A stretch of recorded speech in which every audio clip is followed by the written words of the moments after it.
My name is Lauren James, and I'm from Melbourne, Australia. I've lived here my entire life, and I love it. Well, I'm trying to remind myself I do. Currently, there is this dark cloud hanging over Victoria. Now, this isn't the type of cloud that Aussies normally celebrate that brings rain for farmers. It's more like a cloud of gloom and frustration. We are in danger. Our lives are all at risk from a virus named COVID-19, in case you were somehow unaware. The following information I am presenting is just that. It's information presented. It is well researched and referenced. In this short presentation, I come from a place of love, of peace and compassion.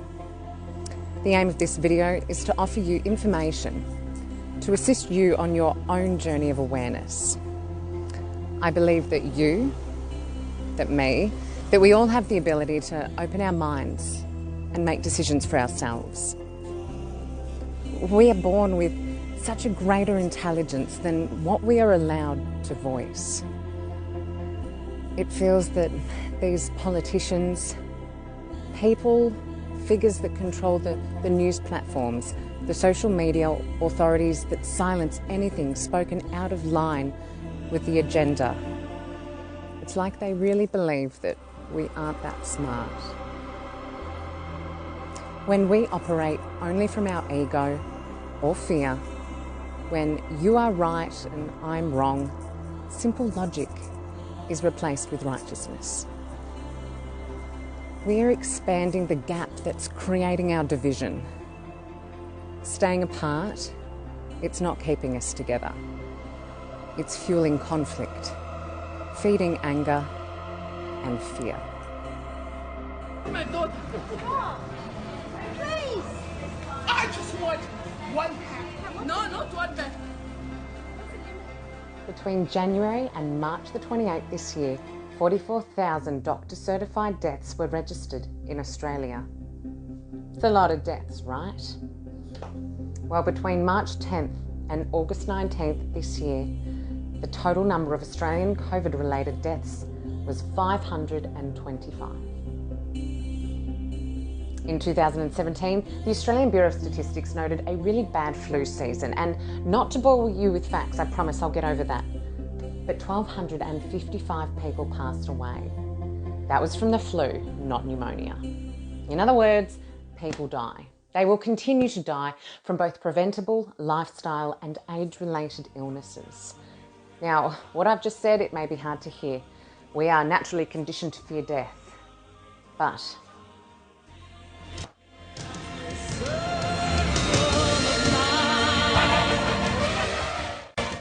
that's the one truth that we cannot deny. People will die. Currently, it's near the end of August, and Victoria has recorded 438 deaths with COVID-19. Now, it's important that you hear those words. I said with COVID-19. To clarify, these cases, in fact, all of these cases, are estimated to have at least one and on average 3 comorbidities. According to the CDC, this virus, which is consuming us all, has a mortality rate of around 1/5%. Now, if you base most of your fear from statistics in America, what you hear on the news, keep this in mind. Hospitals are businesses.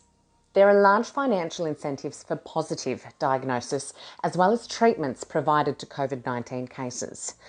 In fact, we are now aware that the terminology used to certify a COVID death actually doesn't require a positive test. I think is critically important. Can you repeat what you just said, please? Well, last Friday, I received a 7-page document that sort of told me that if I had an 86-year-old patient that had pneumonia but was never tested for COVID-19, but sometime after she came down with pneumonia, we learned that she had been exposed to her son who had no symptoms, but later on was identified with COVID-19, that it would be appropriate to diagnose on the death certificate COVID-19. Now, we've not done that. If someone has the pneumonia after and it's in the middle of a flu epidemic, and I don't have a test on influenza, I don't diagnose influenza on the death certificate. I will say this elderly patient died of pneumonia. I don't mean to interrupt you, but my heart is sinking right now as you're telling me this. You're a doctor. Why in the world would they be sending you out information to fill out death certificates, whether the person's been diagnosed with COVID-19 or not, but then to say in the death certificate this person's death was caused by COVID-19? That does not sound right to me. Something that is dictating the way that we all live, breathe and interact, something that is changing the social fabric of our society, can be classified with something called a pre-test probability. A quote I live my life by, both professionally and personally. When we execute large-scale wellness events, international health retreats, or just one-on-one in our studio, wellness is so much more than the absence of disease or a virus. Wellness is a flood of oxytocin to the brain when you give or receive a hug, or you provide a comforting touch to someone that may really need it. It's that endorphin rush or that hit of life that goes through your veins after you smash a workout at the gym or you high-five a teammate at your local netball or footy club. Wellness is going to the beach and feeling that sun hit your skin, allowing the evolutionary biological process of vitamin D synthesis to support and build our all-important immune system. Wellness is walking down the street and exchanging a smile with a complete stranger and passing comment about how good the sunshine is in Melbourne and sharing that common hope it lasts and it doesn't rain. I'm concerned about restriction fatigue. For example, today it's a nice morning and obviously a lot of people are going out and enjoying. I had hoped it was going to rain like a lot, but how are you grappling with it? After everything that's happening, if not directly to you, but perhaps to a loved one or a colleague, I think it's clear this isn't just about a virus. It's 100% not about wellness. This is about control, and this is about fear. On that.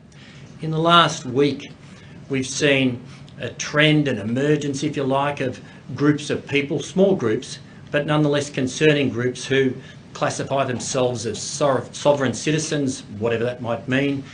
We've seen them at checkpoints, baiting police, not providing their name and address. On at least 3 or 4 occasions in the past week, we've had to smash the windows of people in cars and pull them out of there so they could provide their details because they weren't telling us where they were going. They weren't adhering to the Chief Health Officer guidelines. They weren't providing their name and their address. There are consequences for your actions, and if you're not doing the right thing, we will not hesitate to issue infringements, to arrest you, to detain you where it's appropriate. On February 25th, the first case in Australia was sounded across the nation, and not much after, our first lockdown took place in March. We were told to restrict movement, encourage basic hygiene, such as hand washing, a temporary farewell to handshakes, and a reminder to not cough in someone's direction. I think I was most surprised that we somehow needed that reminder. ScoMo assured us all it was to wait out the incubation period, and with hopeful participation, we followed instruction with an end date in sight. That's what Aussies do. We come together and tackle a situation head on.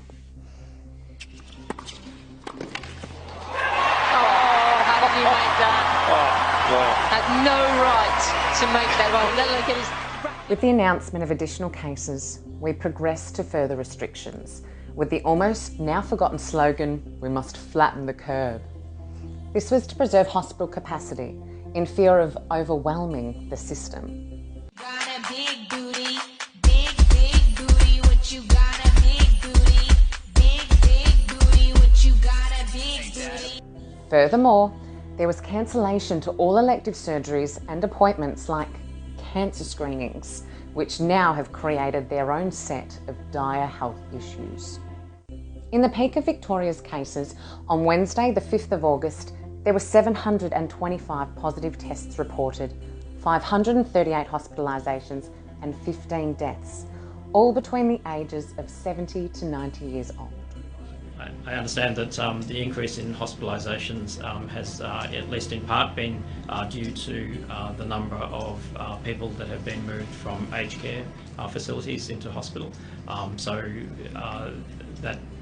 some of those transfers are not because of clinical reasons; they're because of the arrangements with the care homes to try and limit spread. So hospitalisation numbers probably aren't that reliable as a marker of severity, but certainly intensive care is. I want you to imagine yourself at your family Christmas last year. Now, aside from losing yourself in the moment of being in the same room laughing with loved ones, I want you to pretend that you hear a report on the news or the TV saying there is a deadly virus. It's going to kill 400 people by August. The deaths will be an average age of 83 to 85. And to avoid this, there will be a time for weeks you are confined to your home, you can't leave without a mask, all restaurants and gyms, most shops and services that you utilise will be closed. You can't work, you can't make money unless you're classified an essential worker, whatever that may be. There will be a curfew in place and incredibly expensive fines to assure your compliance. I don't doubt you would have said, we can't do that. But because of political hyperbole and media hysteria, this has been a campaign, a very clever progression that has us believe that what we are going through is for the good of society. Psychology 101, desensitisation. It's a treatment or a process that diminishes our emotional responsiveness to negativity. The language used for this pandemic is frightening, and it's dangerous to our mental health. It leaves you in states of complete helplessness and despair. Unfortunately, virus aside, removing work and chaining people to their homes can be the most dangerous place to isolate them. In the first 4 weeks of the lockdown, 5 women who were confined to their homes were killed due to domestic violence.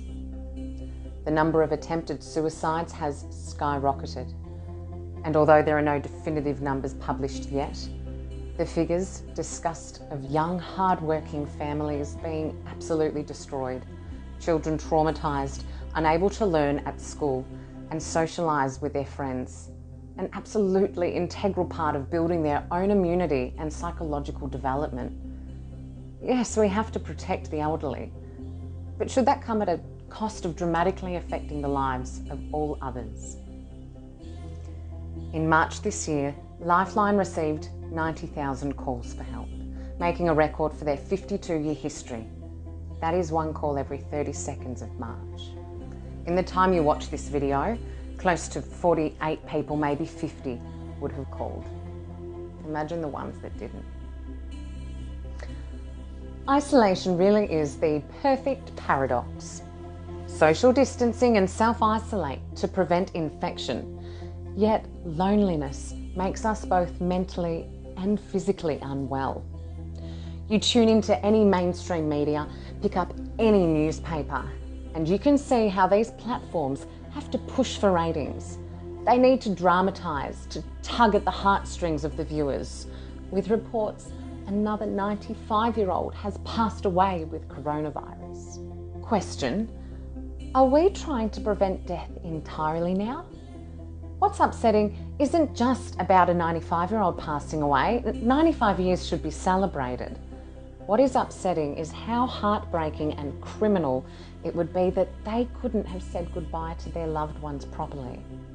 And many of them perhaps wouldn't have been permitted to attend their funeral.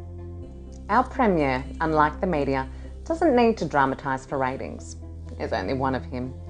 Yet there's hardly a positive word from his mouth. Mind you, the word positive is certainly echoed daily, but that's all about the positive cases and positive test results. No mention of false positives. So let's address that. The rapid testing to locate this killer virus we all don't know we have. These tests are not 100% sensitive or specific. And I'm going to go over this over and over again. So if you have 1% of your population infected, and you have a test that's only 99% specific, that means that when you find a positive, 50% of the time it will be a real positive, and 50% of the time it won't be. So, what is the test? What are they looking for, and how reliable is it? The next part I deliver, I'm going to say very clearly and slowly. In our wellness studio, our pathology testing includes the use of reverse transcription polymerase chain reaction tests. In other words, a PCR test. Yep, it's a mouthful, but it's a test that relies on a sliding scale between sensitivity and specificity, with the added variable of pre-test probability. The developer, Carrie Mullins, in conjunction with the British Medical Journal, has stated the very real challenges in legitimacy of diagnosis due to these variables. This is the type of test being used to magnify a small fraction of identifiable RNA belonging to the coronavirus. And whether this RNA is actually intact or contagious is still unknown at the point of testing. Now, I'm not saying that these tests are ineffective. What I'm saying is, like many tests, there is a very, very large amount of room for error. A positive test does not mean the virus is present, infectious or viable, and the PCR test does not detect the whole virus. So, what do we know about the reliability of the test for COVID-19? It's a really good question, and the tests are not as reliable as we like. One of the most frustrating things about the data delivered is the lack of context in which it's delivered. Context is the main element which drives educated and informed decisions. Compare the pair. Today there have been 740 positive cases in Victoria. Fear, worry, anger, despair. Or, today there have been 740 positive cases out of 35,000 tests. There is a good chance that a number of these tests could be inaccurate. Furthermore, 80% or more will be asymptomatic, and a much smaller percent of those remaining cases will require hospitalisation. I know which data I would prefer to be listening to. Without context, there cannot be educated and informed decisions or responses. So, where is the logic? Where has our critical thinking gone? I'll tell you. Psychologist Daniel Goleman, who wrote the acclaimed novel Emotional Intelligence, describes our state of fear as an emotional hijacking. Our amygdala glands produce a hit of adrenaline and cortisol, and these two hormones fire us into a state of fight or flight.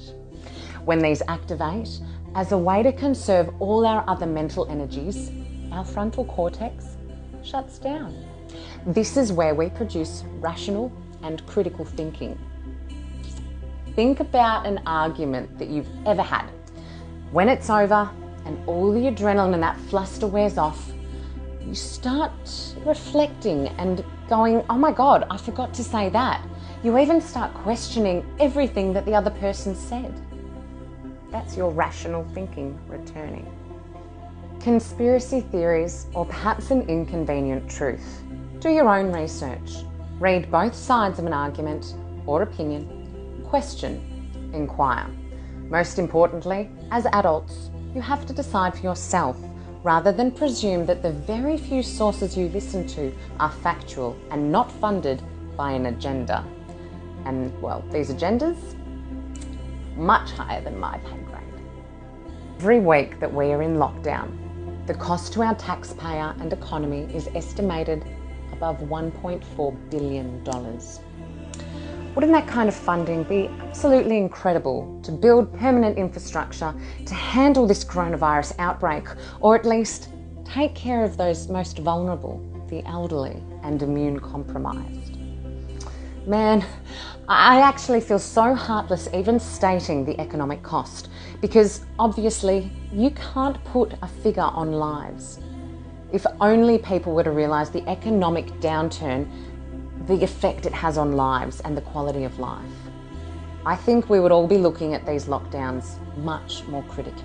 A 2016 study in the Lancet Journal found that the GDP drop from the 2008 financial crash contributed to over 500,000 deaths. It's been reported on numerous occasions that the sector most affected in this is aged care. And this is evident from the deaths in aged care. We're coming into our 7th month of COVID-19, and what's been done? According to the recent Four Corners report, not much. And it's on record, we could not provide the care. And that's what, it was just that simple. And I was seeking help from day dot. And the only thing was, the response that we got as an organisation was, it's your obligation as the approved provider. Instead of preparing and building the infrastructure that we need, Mr. Dan Andrews has 1. Placed everyone under house arrest. 2. Subdued political opposition. 3. Deployed the military. 4. Forced millions into government dependency. 5. Destroyed the economy. 6. Outlawed protest and helped restrict the freedom of speech. Maybe giving them. Excuse me, incitement for what? What on earth? Excuse me, what on earth? Just put your phone down. Can you It's in relation record to- this? I'm in my pajamas. What's I had this? an ultrasound in an hour. because Yeah, I'm she's pregnant. pregnant, so. Take it easy. What's this about? But I have an ultrasound Just let me in an finish. hour. Let me finish and I'll explain. It's in relation to a Facebook post, in relation to a lockdown protest you put on for Saturday. Yeah, and I wasn't breaking any laws by doing You that. are actually, you are. We elect our acting government to represent us and be the voice of the people, to listen to us, not to prevent us from social interaction, and to silence us, shut everything down that a society has built and worked so hard for. I miss my grandparents every single day, and I truly never thought that I would be happy that they weren't with me during these days. I would hate to be disconnected from them and to think that they would have to spend their last months alone, without family and in fear. We can be the generation that our children and their children learn about, that came together through compassion and stood up for each other. We shouldn't be struggling so much and dying without the virus. We should be looking after our neighbours and not dobbing them into police. We need to make sure that everybody continues to let us know where those folks are. If you've observed recurring violations of the Safer at Home order, please continue to let us know at coronavirus.lacity.org/business violation. You know the old expression about snitches? Well, in this case, snitches get rewards. We want to thank you for turning folks in and making sure we are all safe. The more that we play follow the leader, the more we put our faith in their hands without question. You could keep doing your part and staying quiet, wear your mask, and keep hoping it gets better, hoping for all of this to come to an end. But that is all you're doing at the end of the day, hoping. Your silence is your consent. My husband and I have dedicated our lives every single day to helping people's mental, physical and spiritual wellness. If you know us, you know that that's true. That is why I love that quote so much. Wellness is so much more than the absence of disease, and it is so much more than the absence of COVID-19.